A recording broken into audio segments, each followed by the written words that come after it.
신율의 뉴스 정면 승부 3부 시작합니다. 제가 늘 드리는 말씀이지만 유튜브 들어가셔서 YTN 라디오 구독해 주시고요. 신율의 뉴스 정면 승부 좋아요와 댓글 부탁드리겠습니다. 자, 신율의 뉴스 정면 승부 3부 오늘 정면 인터뷰에서는 더불어민주당 윤건영 의원 연결해서 입장 들어보겠습니다. 윤 의원님 안녕하세요. 네, 안녕하세요. 구로울의 윤건영입니다. 예, 요번에 총선기획단 민주당이 만들었죠. 그죠? 네. 근데 이게 좀 미완의 총선기획단 같아요. 원래 15명인데 13명밖에 임명하지 않은 상태에서 발표했잖아요. 그죠? 네네. 어떻게 네. 평가하십니까? 우선 제가 평가할 위치에 있지 않고요. 아직도 평가할 단계도 아닌 것 같습니다. 이제 첫 발을 내딛는 거니까 앞으로 제 역할을 잘하기를 응원하는 것이 먼저라고 생각을 하고요. 예. 다만 내년 4월 총선이 많이 남은 것 같지만 결국 그렇지 않고요. 예. 또 우리 민주당 입장에서는 윤석열 정부의 실정에만 기대서 소위 반대급부만 노려서는 안 되고 중요한 것은 속도인 것 같습니다. 국민 눈높이에서 속도를 얼마나 잘 내느냐 그게 달려있다고 봅니다. 지금 친명 기획단이다 이런 비판 네네. 나오고 있는데 동의하세요? 시작도 하기 전부터 그런 비판은 큰 의미가 없다고 보고요. 결국 앞으로 어떤 활약을 보여주느냐에 달려있는 것 아닌가 생각합니다. 근데 이 총선 기획단이 대체 어떤 일을 하는 거죠? 총선 전반에 대한 전략과 세부적인 운영 계획들을 짜는 곳이다. 간단하게 말씀드리면 그렇게 설명할 수 있을 것 같습니다. 예. 자, 전략을 짠다. 근데 국민의힘 이준석 전 대표가 흥미로운 예측을 내놨는데 바로 전략에 관한 부분이죠. 이재명 대표가 대구 출마를 선언할 수도 있다. 저는 이준석 대표가 다른 당 대표에게 관심 가질 시간에 본인 거취부터 좀 분명하게 정하는 게 우선 아닐까 싶어요. 피해자 코스프레 하시면서 신당이냐 무소속 출마를 놓고 소위 간보기 하는 느낌을 주거든요. 그래서 만약에 국민의힘이 손쉬운 곳에 공천 준다고 하면 마다하지 않을 것 같은 그런 느낌이어서 이준석 대표스럽지 않다라는 말씀드리고요. 이재명 대표 출마는 민주당이 총선 승리라는 큰 틀에서 전략적으로 고민할 문제다 이렇게 말씀드리고 싶습니다. 큰 틀에서 전략적으로 고민을 해야 된다. 그러니까 총선 승리라는 거. 그 얘기는 결국은 이재명 대표가 당선되기 어려운 곳에서 나가는 것보다는 쉬운 곳에서 나가는 것이 오히려 당 전체 총선 승리로서 좋다. 이렇게 이해를 해도 될까요? 양쪽 다 있죠. 어려운 곳에 나가서 희생하는 게 총선 전략에 도움이 될지 아니면 당선에 용이한 곳에 나가서 전체 선거를 지휘하는 게 도움이 될지 이런 판단은 지금 내릴 단계는 아니라고 봅니다. 근데 과거에 김부겸 전 총리 같은 분 그리고 홍일학 전 의원 제 기억으로 홍일학 전 의원이 선거 때는 무소속으로 나갔을 거예요 아마. 네, 그죠? 맞습니다. 예, 네네. 예. 근데 어쨌든 이 당선된 경우도 있잖아요. TK 지역에서. 네, 있습니다. 그죠? 네. 예. 네. 저는 이준석 대표의 과도한 관심이라고 생각을 하고요. 오히려 이준석 대표의 발언이 노림수가 뭐냐를 보면 민주당이 아니라 국민의힘 중진 의원들 아닐까 싶거든요. 솔직히 말해서 민주당 잘 되라고 하는 충원은 절대 아니지 않습니까? 국민의힘 내부에 있는 경쟁자들을 험지로 몰아넣기 위해서 분위기를 조정하는 그런 의도가 더 커 보이거든요. 그래서 민주당에 맡겨주시라 그런 말씀 좀 드리고 싶어요. 예. 국민의힘 중진을 타겟했다. 이 얘기는 결국 중진들의 험지 출마를 말하기 위해서 이재명 대표를 걸었다. 이렇게 보시는 거군요. 네, 맞습니다. 민주당 잘 되라고 이준석 대표가 했을 일은 만무하고요. 참고로 제가 개인적으로 21대 국회의원이 되고 나서 처음으로 발의한 1호 법안이 동일 지역구 사선 금지 법안이었습니다. 사선 금지요? 사선? 예. 삼선이 아니라 사선. 3선까지만 할 수 있도록 하는 법안입니다. 사선부터는 못하게. 예. 여러 무리가 있는 건 알지만 현재 우리 정치에 변화를 주는 좀 충격요법이 필요하다고 생각해서 낸 법안인데 오늘 언론 보도를 보니까 국민의힘 혁신위원회에서 채택하겠다는 이야기가 나오더라고요. 이런 것들을 보면 이번 총선도 결국 혁신 경쟁이 되지 않을까라고 생각합니다. 근데 저는 사실은 윤건영 의원님의 그 활약은 제가 아주 굉장히 인상 깊게 봤어요. 근데 네. 이 모든 그 초선 재선 의원들 이렇게 좀 경력이 짧은 의원분들이 다 이렇게 그 활약이 뭐 뛰어나거나 이렇지는 않지 않았습니까? 사실은 아닙니다. 아닙니다. 그러니까 17대 국회 같은 경우에는 정치 신인들의 비율이 62.5%였었는데 초선 의원 비율이요.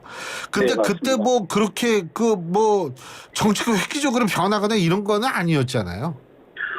그런 비판에 대해서 21대 국회가 자유로울 수 없다고 생각합니다. 예. 그리고 말씀처럼 초선이라 그래서 일을 잘하고 참신하고 청렴하다 이렇게 생각지도 않습니다. 예.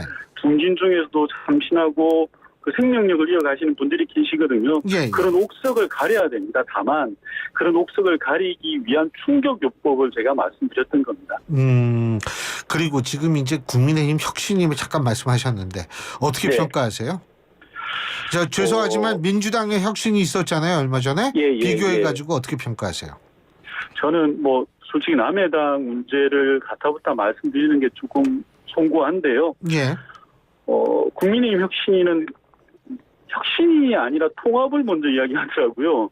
첫 단추부터 잘못 키운 거 아닌가 싶습니다. 혁신을 해야 되는 곳에서 통합을 이야기하는 것은 국민 눈높이에 맞지 않다라는 말씀을 크게 드리고 싶어요. 예. 그러니까 이게 사실 혁신이라고 얘기를 하는 것은 갈등을 피할 수가 없지 않습니까? 그죠? 맞습니다. 근데 네. 거기에서 통합을 얘기를 하면서 혁신을 하겠다는 게 이게 논리적 모순이다. 이렇게 해도 될까요? 절대 성립 불가능한 거죠. 두 가지 떡을 동시에 취하려고 하는 것 같은데 쉽지 않을 것 같고요. 중요한 것은 소위 말해서 용산 대통령실에서 혁신이 안을 수용할 거냐 말 거냐 아니겠습니까? 기존에 국민의힘이 국민으로부터 비난받았던 건 용산 출장소라는 비난이었지 않습니까? 예. 그로부터 얼마나 벗어나는가를 보여주느냐인데 현재까지 모습들을 보면 그런 기대치를 충족하지 못한다 이렇게 말씀드릴 것 같아요. 예. 자, 지금 용산 잠깐 말씀하셨는데 지난번에 네. 이제 시정연설 끝나고서 윤석열 네. 대통령이 야당 의원들하고도 악수를 하고 뭐 이랬는데 어떻게 좀 변한 모습이라고 보세요?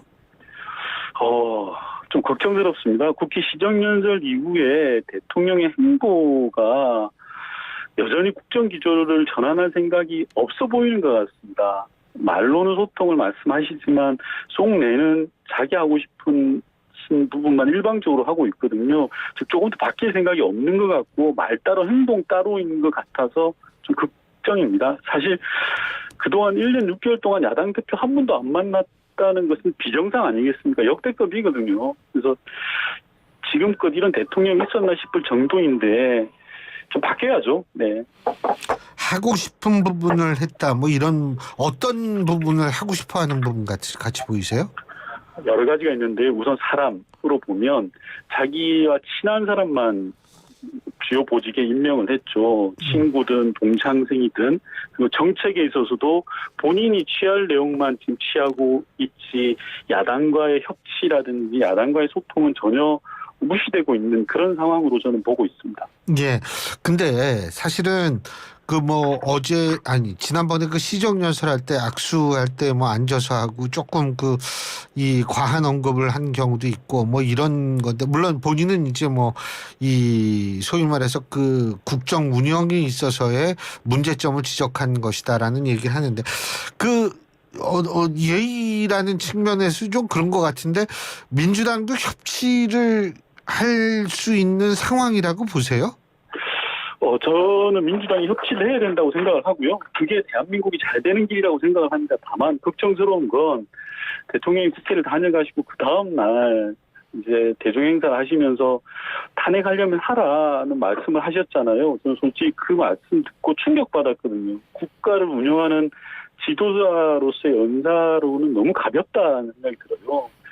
국민들은 대통령이 일을 잘하는지 못하는지에 대해서도 판단하시지만 동시에 대통령 태도를 보고도 판단하거든요. 근데 자기만 옳다는 그런 독단적인 모습과 아집에서 나오는 말씀 아닌가 싶어서 좀 걱정이 심각하게 됩니다. 조금 딴 얘기 좀 여쭤봐야 되는데 요새 네네. 제일 뜨거운 게 김포 아니에요? 김포. 네, 제일 그죠? 뜨겁죠. 예, 네. 제일 뜨거운데 지금 국민의힘은 전담기구 태스크포스 팀도 구성하고 말이에요. 네. 이 특별법 입법하겠다고 나오고 있고 지금 네. 굉장히 속도를 내는데 이거 어떻게 평가하십니까? 저는 대한민국 발전, 균형 발전에 역행하는 처사하고 도저히 있을 수 없는 일이라고 생각합니다. 대한민국 전체를 균형 있게 발전시켜야지 특정 지역만 위한 정책은 있을 수 없고요. 한마디로 선거를 앞둔 선심성 정책이고 무책임한 정책이다.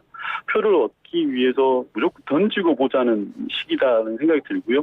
김지현 대표께서 김표의 서울 편입 이유가 서울로 출퇴근하는 사람이 많아서다라고 이렇게 이야기를 하셨던데 이게 서울로 출퇴근하는 비율로 보면 김포가 10번째거든요. 그러면 1위부터 9위까지 모두 서울로 다 편입해야 된다는 말인지 되묻고 싶습니다. 고양시, 성남시, 부천시, 수원시 모두 서울로 다 집어넣자는 말인지 정말 저는 무책임하다 그렇게 말씀드리고 싶어요. 지금 무책임하다 이런 말씀 하셨는데 지금 사실 민주당의 입장에서 볼 때에는 김포시의 서울 편입이 만약 김포시의 이 시민들이 다수가 찬성을 하는 거라면 그것에 대한 문제 제기를 계속하기도 좀 선거를 앞두고 곤란한 거 아니겠어요? 저는 분명한 것은 국가의 발전 전략이 정치적 도구로 활용돼서는 안 된다고 말씀드리고 싶어요. 선거에 이기자고 대한민국 발전 전략을 왜곡하는 것은 저는 한심한 정치라고 보고요. 대한민국 전체를 어떻게 발전시킬 거냐라는 고민이 있어야 된다고 생각합니다. 예를 들어서 부산, 울산, 경남을 합쳐서 부울경 메가시티로 만들고 호남도 만들고 이렇게 해서 전국을 다극체제로 만들어 가야지 서울만 잘 되면 무슨 소용이 있겠습니까? 그럼 모든 대한민국 국민들이 다 서울 오려고 할 텐데 정말 무책임한 행위라고 생각합니다. 근데 어제 민주당 최고위에서 그 천공이라는 사람 있죠? 이 네네. 사람 이름이 다시 등장했다고 하는데 네. 김포시의 서울 편입이 천공이라는 사람의 주장과 유사하다 이런 얘기인데 이거 어떻게 평가하세요? 이 모습을? 설마 저는 정부 여당이 역술이 천공 지시대로 움직이는 것은 아닐 것이라고 믿고 싶습니다. 아무리 이건 당연히 윤석열 그렇겠죠. 정부가 그거야. 예, 그 정도 수준일까 싶은데 다만 워낙 뜬금없이 김포시 서울 편입 이슈가 등장하다 보니까 그런 이슈가 나온 것 같고요.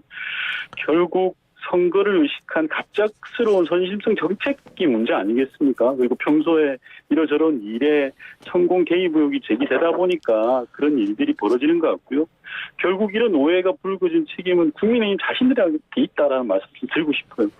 근데 이거 지금 민주당이 그래서 만약 이 문제를 국민의힘이 계속 이제 법안 발의하고 제가 알기로는 특별법 법안 의원입법으로 발의하면 그 다음 단계가 아마 주민투표나 이런 걸 거거든요. 그 다음에 네네. 이제 상임위로 넘어가서 그 다음에 이제 본회의로 넘어가고 이런 코스일 텐데 네. 자.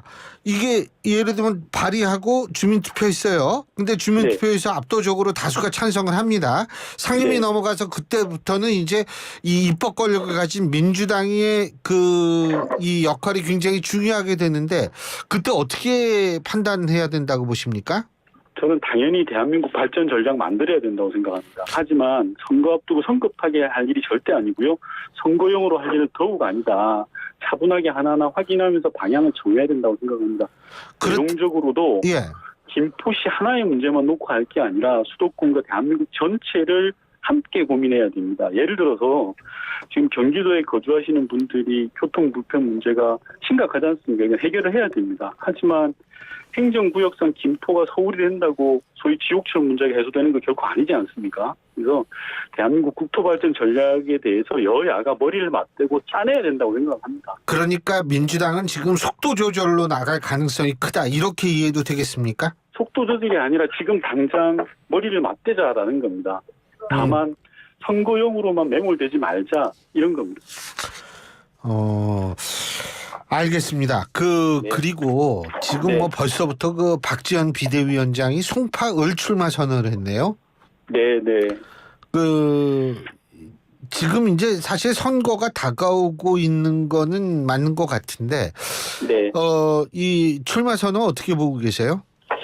모르겠습니다. 제가 이렇게 아직 이 다른 분들에 대한 선거 출마에 대해서 판단을 하기에는 조금 이른 감 아닌가 싶습니다. 당에서 잘 판단하실 거라 생각합니다. 오케이, 알겠습니다. 자, 그 공관위 있죠. 공천관리위원회. 공천 뭐 네네. 공관위라고 부를 수도 있고 공심이라고 얘기할 수도 있는 이 구성은 말이에요. 만일 이 구성이 친명 위주로 된다면 그때는 어떻게 하시겠어요? 가정에 의한 답변은 별로 그렇게 유효할 것 같지는 않고요. 저는 또 그렇게 될 것 같지도 않습니다. 그렇게 될 것 같지 않다고 생각하시는 이유가 뭡니까? 대표를 비롯해서 현 지도부가 총선 승리를 이루는 길을 누구보다 잘 알고 계시고 하기 때문에 그렇게 판단하지 않을 거라고 저는 생각합니다. 그렇다면은 비명들에 대한 공천 불이익은 없을 것이다라고 예상한다. 이렇게 해도 되겠습니까? 지켜보시죠, 뭐. 아이, 지켜보는 게 아니고 제가 윤 의원님 모셔가지고 그 아무래도 거기에 굉장히 중요한 인물이시기 때문에 여쭤보는 건데. 네. 그게 만일 말이에요. 만일 네. 불이익을 받게 된다면 그 다음에는 어떤 일이 벌어질까요? 국민들이 보시기에 공천 과정이 불공정하거나 불합리하거나 편파적이다라고 한다면 네. 그것은 곧 민주당의 총선 패배를 의미하는 것이지 않겠습니까? 저는 따라서 우리 민주당 지도부가 그런 길을 선택하지 않을 거다라고 생각을 하고 있습니다. 네. 근데 만일 그런 일을 선택했을 때 분당 가능성은 없다고 보십니까? 조금 전에 말씀드렸던 것처럼 지켜봐야 돼요. 예, 가정을 전제로 답변드리는 건 네, 그렇습니다. 알겠습니다. 어쨌든 지금 이재명 대표의 사법 리스크는 계속 존재하는 것 같은데 이게 총선 때까지도 계속 이어지겠죠, 그죠? 법원에서 1차적인 판단이 끝나지 않았습니까? 언제 영장 기각이요? 예. 아니 근데 그거는 1차적 판단이 아니라 이 구속 여부만 판단하는 거 아닙니까? 제가 법조에 대한 기본적인 상식이나 이런 것들은 법조인들보다 비해서 깔릴 수는 있겠지만 지금 대선이 끝나고 1년 6개월 동안 대한민국 검찰을 사실상 전체를 동원하다시피 해서 수사를 했고 예. 200번의 압수수색을 했고 그럼에도 불구하고 구속영장 하나 기각되었다라면 모든 결과를 다 보여주는 것이라고 저는 생각을 합니다. 알겠습니다. 예, 오늘 말씀 여기까지 듣겠습니다. 고맙습니다. 네. 더불어민주당 윤건영 의원이었습니다.